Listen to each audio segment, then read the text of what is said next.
Hey everybody, Brian Redmond here. I want to walk you through a little demo that I built using some interesting new technology in Azure and thought some other folks might be interested in doing the same demo. A couple caveats. First of all, if you want to see the detailed step-by-step instructions of how to do this, I'll post the link to this article here about using Azure Container Instances and Kubernetes together to scale out your web application. I will say as well, this isn't an enterprise best practice architecture recommendation. This is more of a walkthrough to let you think about how you can use these technologies together to kind of build a more distributed application and take advantage of some of the new things that we're doing in Azure around containers. So with that, let's go ahead and get started. The first step that you'll do is you'll want to deploy an Azure Container Service with Kubernetes. And if you want some instruction on how to do that, jump out to docs.microsoft.com. We've got a little walkthrough here that helps you use Azure Container Service to quickly deploy a Kubernetes cluster. You can use the command line, you can use resource groups, and so forth. Once you have that, we're going to deploy a simple web app in Azure Container Service. I have a sample out here on the article that you could definitely use. Uses a very simplistic image that happens to be sitting out in my Docker Hub.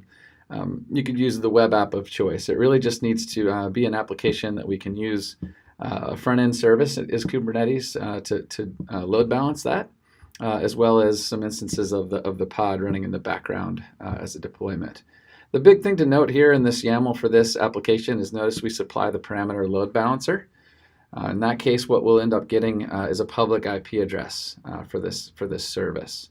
And if we jump over out to Kubernetes and we type kubectl get service, you'll see that we have this external IP. And if we actually go out and hit that IP on port 8080, you'll see that we're actually hitting that application. That's all it is, sort of green background, tells you, hey, I'm running on ACS Kubernetes. All right. Next step, we're going to deploy something called the ACI Connector. And so if you're not familiar with ACI, it's a new service that we've released in Azure as a preview called Azure Container Instance. And effectively, it allows us to deploy simple containers as a single instance in Azure without having to think through the container infrastructure.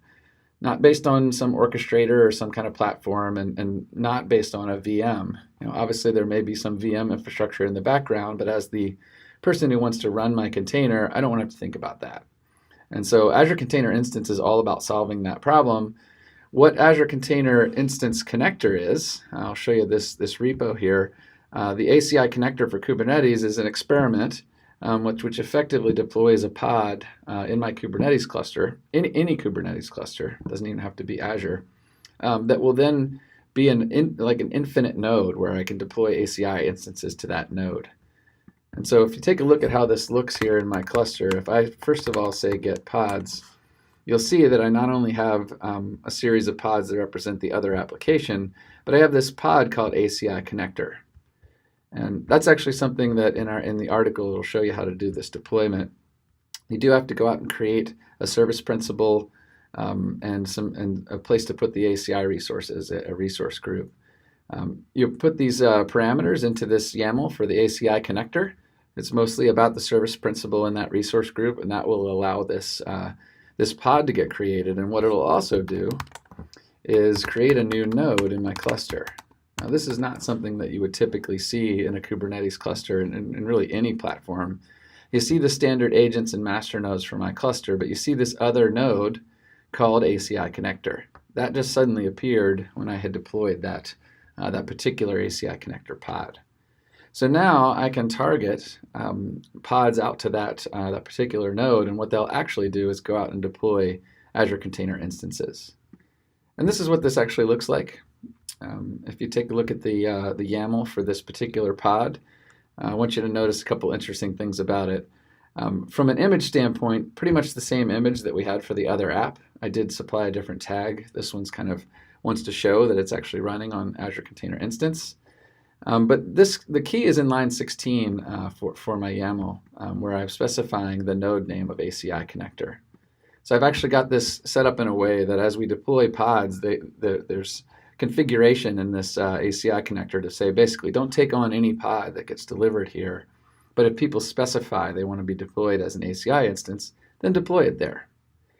So if you look back at the YAML, Since I have it specified that way, when I go to deploy this particular Go instance, I actually end up on that node. And if we take a look at our pods, you'll see that here, show all the details.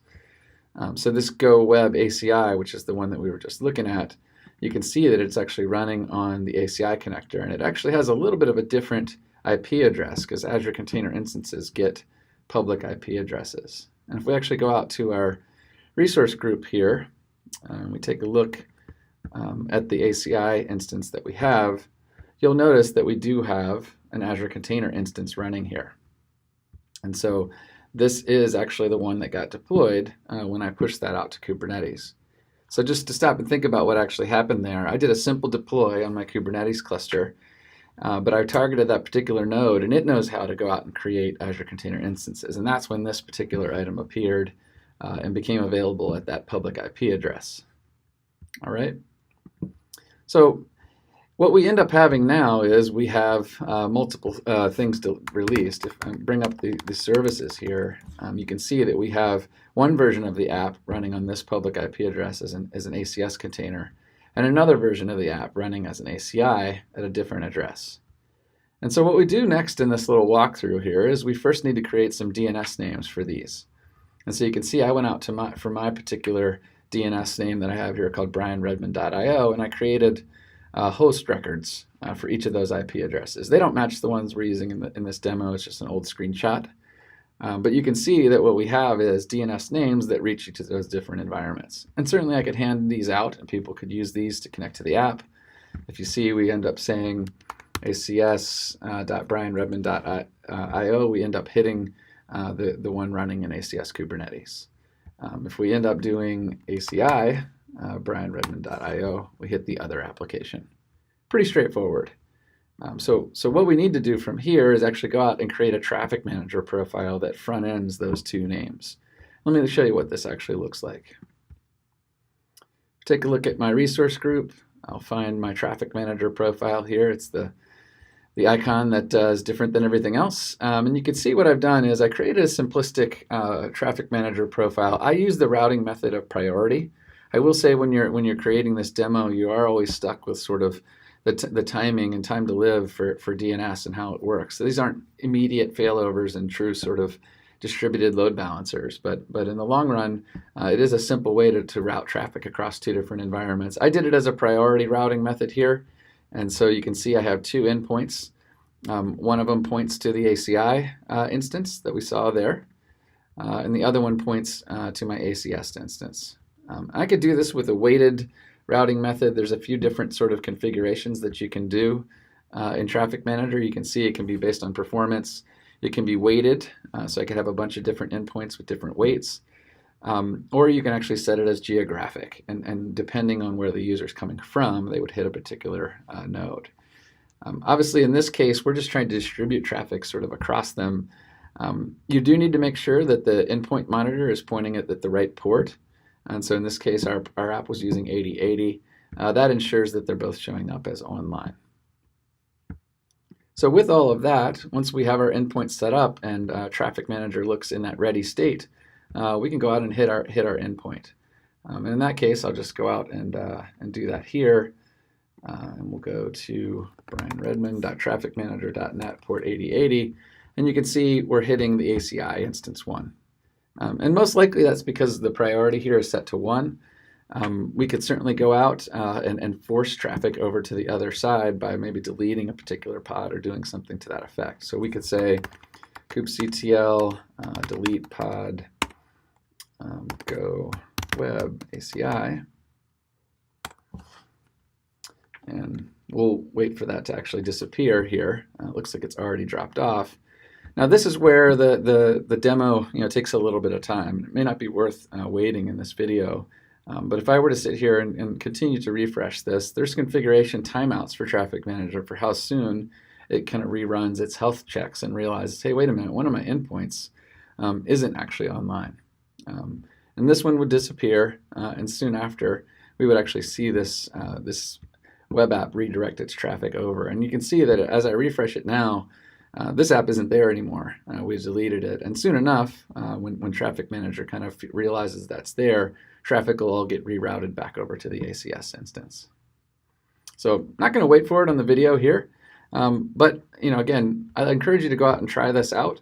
I think it lets you see a few different things working at once. It lets you try out the new Azure Container Instance technology along with this special ACI connector that's built for Kubernetes to essentially deliver an unlimited node in my Kubernetes cluster to allow me to start firing pods out to the cloud outside of my Kubernetes cluster.